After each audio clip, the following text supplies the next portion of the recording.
The Tianjin Campaign was the epitome of the Tianjin Campaign, and it was fought between the nationalists and the communists during the Chinese Civil War in the post-World War II era. The result of the Tianjin Campaign helped to determine the outcome of Tianjin Campaign. The original communist plan was to take Tangyu first to cut off the nationalist escape route via ocean and then force the nationalists in Beijing and Tianjin to surrender, in order to save the two historical cities from the destruction of the war. However, the nationalist resolve to defend the cities to the end was strong, and reconnaissance had revealed the surrounding regions of Tangyu was not suitable for building fortifications and deploying assaulting forces, and the region strongly favored defenders. The communists were forced to change their plan by attacking Tianjin first. According to the geography of Tianjin, which was characterized in its long span in the north-south direction and short span in the east-west direction, the communists made a plan of simultaneously attacking from the east and west, cutting off the city in the middle, and then first taking the southern portion of the city, and afterward taking the northern portion of the city. From January 3, 1949 through to January 12, 1949, the communists cleared all 18 nationalist strongholds outside the city, and the defenders were forced to take refuge behind the city wall. After the nationalists behind the city wall had refused to surrender for 3 times when asked, the communists launched their final offensive on the city on January 14, 1949 at 10 a.m. After 29 hours of fierce fighting, the entire besieged nationalist garrison of the city, totaling more than 130,000, was completely annihilated,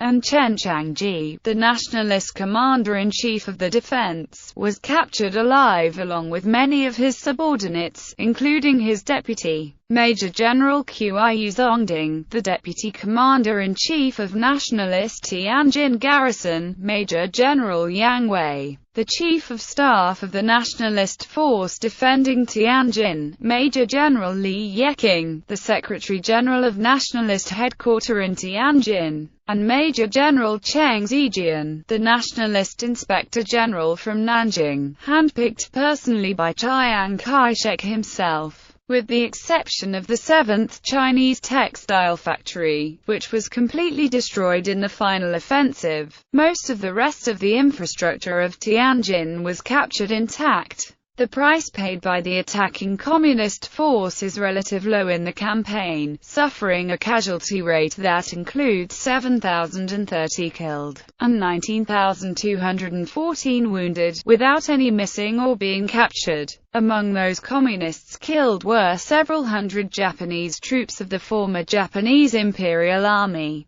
who stayed in China after World War II and joined the communists. Outcome: the immediate consequence of the nationalist defeat in Tianjin Campaign was that the nationalist garrison of Tangyu, consisting of the 17th Army Group and 5 divisions from the 87th Army, had been completely isolated and had to withdraw via ocean, which in turn worsened the overall situation for the nationalists during the Tianjin Campaign. The nationalist defeat in the Tianjin Campaign was also one of the most important factors forcing Fu Zhaoya to surrender to the communists, which resulted in the conclusion of the Tianjin Campaign.